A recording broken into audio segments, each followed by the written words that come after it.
Sveiki, mīļie! Šodienas tēma būs pacietība un gudrība. Šīs īpašības ir ļoti svarīgas ļoti daudzās dzīves situācijās. Būt pacietīgam, saglabāt pacietību un būt arī dzīves gudram.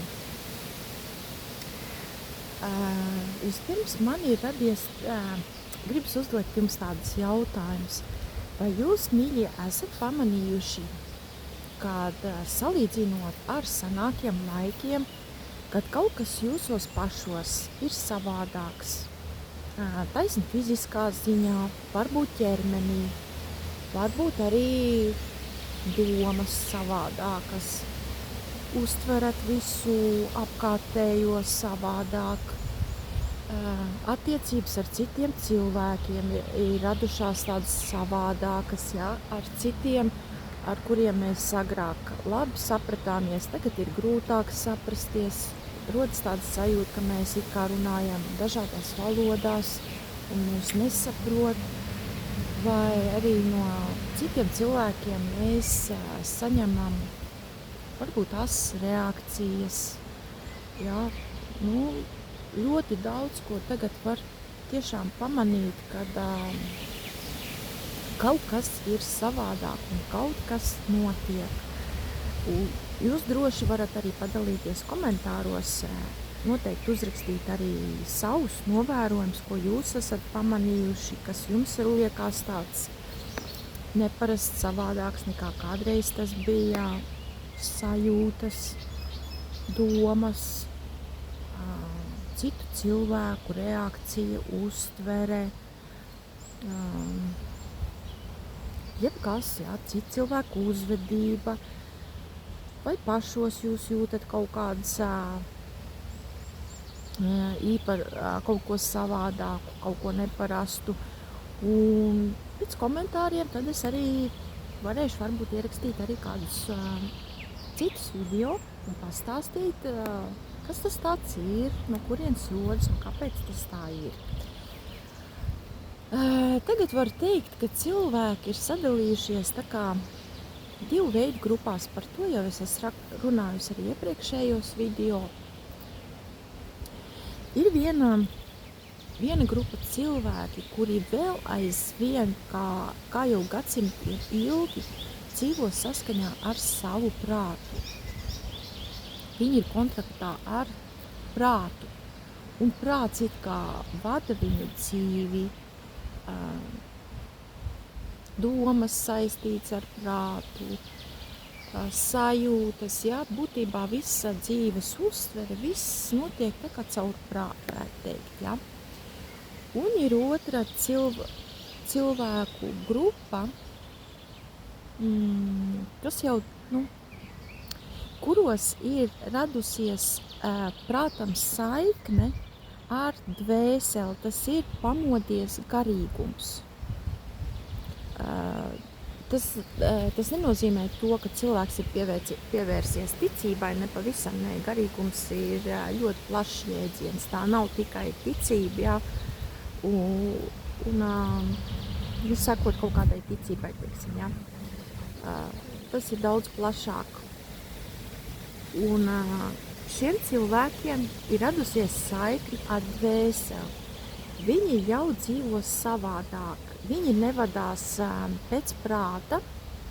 Viņu tā kā nevada prāts, ja, bet viņus vada dvēsele, sirds. Viņi klausa sirds balsī, vairāk uzticās, vairāk to sadzird, vairāk sajūt. Domāšanas veids mainās, uztvere, kā uztveram paši sevi, kā uztveram apkārtējos cilvēkus, uzvedība arī mainās, cilvēku vērtības mainās, ja? Tie, kas dzīvo saskaņā ar prātu, ja? Tiem vairāk svarīgas ir mantiskas materiālas vērtības, ja, zemes vērtības, šeit taisni uz zemes, ja. Tiem, kuriem ir radusies šī saikne ar dvēseli, dvēseles saikne ar prātu, Jā, viņi tā kā savienot un tā kā starp viņiem ir tāds kā savu veidu kanāls izveidojies, jā, sakari. Jā. Viena telefona klausula ir prāts, otra telefona klausula ir dvēsele. Un viņi savā starpā sazinās un saprotās. Ja? Tā varētu to izskaidrot vienkāršākiem vārdiem. Un šādi cilvēki tagad rodas arvien vairāk un vairāk, kuros rodas pamožās šī saikne ar dvēseli, ar mūsu sirdi. Vairāk attīstās smalkās sajūtas, kā piemēram intuīcija un citu veidu smalkās sajūtas. Uzvedība mainās, domāšanas veids mainās, uztvere mainās, jā. Un arī cilvēku vērtības mainās. Viņiem vairs nav tik svarīgas, teiksim, tādas mantiskas, materiālas vērtības. Jā, viņiem jau rodas svarīgāks, jau kaut kas jau garīgāks, jā, ne materiāls, jā, ne mantisks. Un šāda veida cilvēki tagad rodas arvien vairāk. Senāk kādreiz šāda veida cilvēki bija diezgan mazs daudzums procentuāli, bet tagad it kā varētu teikt, ka cilvēki tā kā pamožās un rodas šis kontakts ar viņu pašu dvēseli. Un plaisa starp šīm divām grupām rodas arvien lielāka un lielāka. Gan jau kā arī jūs noteikti esat pamanījuši, vai ar jūsu tuviniekiem un mīļajiem ir tādi, ar kuriem varbūt ir grūtāk kontaktēties, grūtāk saprasties. Jā. Cilvēkos rodās kaut kādas asas, nesaprotamas reakcijas, garstāvokļa svārstības ļoti lielas, tad labas, tad sliktas, varbūt arī pašos jūs jūtat. Tāpat arī domas, jā, brīžiem ir labas domas, gaišas domas, jā, brīžiem uzmācās kaut kādas tumšas domas, negatīvas, jā, notiek ļoti lielas svārstības. Tas viss dēļ tā, ka cilvēkos pamožās šis garīgums, kontakts ar dvēseli, jo gan Zeme, gan planēta kopā ar cilvēkiem evolucionē, attīstās, tā ir attīstība. Agrāk nekas tāds nav bijis. Dēļ šīm pārmaiņām ļoti sen arī daudz civilizācijas ir gājuši bojā. Tā kā paši sev iznīcinājuši. Bet tagad uz Zemi nāk jau vairākus gadus, teiksim, 12 gadus noteikti, vai pat var ilgāk teikt, ja. Uz Zemi nāk ļoti daudz gaišas dvēseles, un taisni šīs gaišās dvēseles ievieš šīs pārmaiņas. Tāpat arī nāk augsts enerģijas, jā. Un viss šīs enerģijas gan uz Zemi, gan planētā, gan dabā, gan arī cilvēkos rada šīs pārmaiņas. Un šī plaisa starp abām šīm grupām rodas arvien lielāka un lielāka. Tagad es vairāk gribu pievērsties runāt par tiem cilvēkiem, kuriem šī saikne ar dvēseli ir radusies. Un kā var saglabāt, uzturēt attiecības ar tiem, ja, kuriem šī saikne vēl nav radusies, un saprasties ar tādiem cilvēkiem ir kļuvis ļoti grūti. Ja mēs sākam par šitādām tēmām ar viņiem runāt, ja, no viņiem var sagaidīt ļoti asas reakcijas. Ja. Mums, mīļie, ir jābūt ļoti pacietīgiem un arī gudriem. Ja. Ir jāizvērtē katrs cilvēks, un ar katru cilvēku ir jāmāk runāt viņam saprotamā valodā, jo mēs daudzas lietas jau uztveram savādāk, saprotam savādāk, bet šie cilvēki vēl to nezin, nesaprot, un tāpēc arī, teiksim, tāda veida informācija, jā, viņos izlaist ļoti asas reakcijas, jā.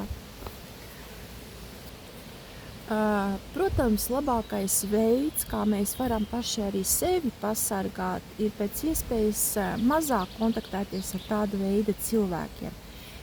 Bet ja tie ir mūsu tuvinieki, mūsu radinieki, un tas nav iespējams, tad ko mēs tādā gadījumā varam darīt? Tad vienkārši jāatrod ir iespēja ar viņiem izrunāties no sirds, atrast tādu brīdi un mēģināt viņiem pastāstīt par to, kas notiek ar zemi, ar cilvēkiem, ka notiek pārmaiņas, planēta attīstās, tāpat arī cilvēki attīstās.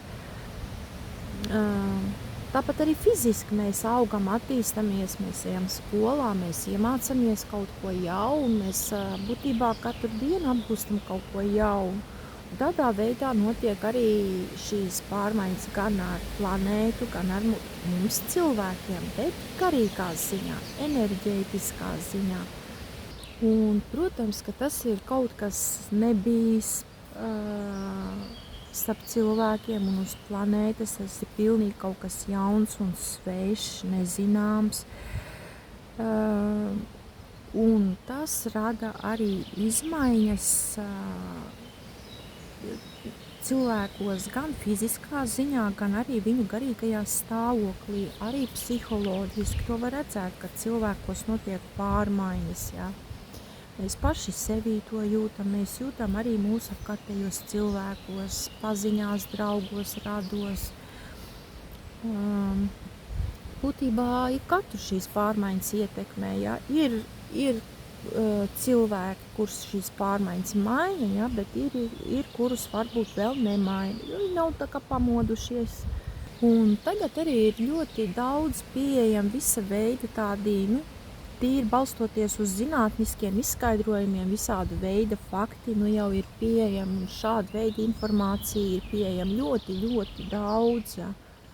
Un tā kā mēs arī varam šiem cilvēkiem, ja, ļoti dažādos veidos to pastāstīt, izstāstīt, izskaidrot, bet ir jāmāk atrast to veidu, ja, tā kā runāt viņu valodā, ko viņi sapratīs. Jo ne visus šie cilvēki spēj pieņemt un saprast, un ja tas viņiem ir kaut kas ļoti svešs, nezināms, jā, viņos pat var rasties ļoti tādas asas reakcijas. Dēļ tā vien, ka viņi nezin, nesaprot, nepieņem, protams, jā, nepieņem to, ko mēs nezinām. Un tāpat arī kā mēs varam pasargāt sevi, ja, pēc iespējas minimālāk, ja, uzņemt visāda veida informāciju, kas pazemina mūsu enerģiju, mūsu vibrācijas. Veikt diezgan regulāras prakses, ja, kas mūsu vibrācijas izlīdzina, lai mēs saglabājam savu enerģiju tādā līmenī, kādā viņa ir, ja. Savas vibrācijas tik augstas, cik viņas mums ir, jo šāda veida cilvēki, kontaktējoties ar tādiem cilvēkiem, jā, viņi spēja arī mūsu enerģiju vibrācijas pazemināt, jo viņi ir zemās vibrācijās un viņi pazemina līdz ar to mūsu. Tā kā mums ir jābūt, jāmāk arī par sevi parūpēties, sevi pasargāt. Ja kas tāds ar mums ir gadījies, tad šīs enerģijas un vibrācijas sevi izlīdzināt, jā, lai tās strauji nekrītās. Tā kā tā, mīļie, jābūt ir pacietīgiem attiecībā uz sevi, attiecībā uz citiem cilvēkiem, jā, kuri ir ļoti atšķirīgos līmeņos, jā. Un arī jābūt pietiekami gudriem, atrast veidu, kā ar viņiem mēs varam sazināties, kā mēs varam saprasties un kā mēs varam pastāstīt to, kas notiek mums apkārt, ar mums cilvēkiem un mums apkārt. Jo cilvēki nezin, un tas viņos rada bailes, paniku, nesapratni, jā. Viņi jūt, ka kaut kas notiek ar viņiem pašiem fiziski, psiholoģiski, kaut kādas izmaiņas notiek, kas rada diskomfortu viņos pašos, diskomfortu kontaktā ar citiem cilvēkiem, bet viņi nezina un nesaprot, kas tas tāds ir, jā. bet mēs viņiem saprotamā valodā varam to pastāstīt tā, lai viņi spēj to pieņemt, saprast, ja, un tādā veidā arī šos cilvēkus mēs varam nomierināt, ja, pasakot, ka tas viss ir normāli, tas viss, kas notiek apkārt, tas viss ir kārtībā, ja, tas ir saprotam, ka pārmaiņas notiek un dabīgi, ka notiek ar mums cilvēkiem, gan fiziski, gan psiholoģiski, garīgi, emocionāli, ja tas ietekmē mūsu domas, mūsu emocijas, mūsu sajūtas, mūsu fizisko, varētu teikt, pat veselību. Tā svarīga ir pacietība un gudrība, mīļie. Būsim pacietīgi un dzīves gudri.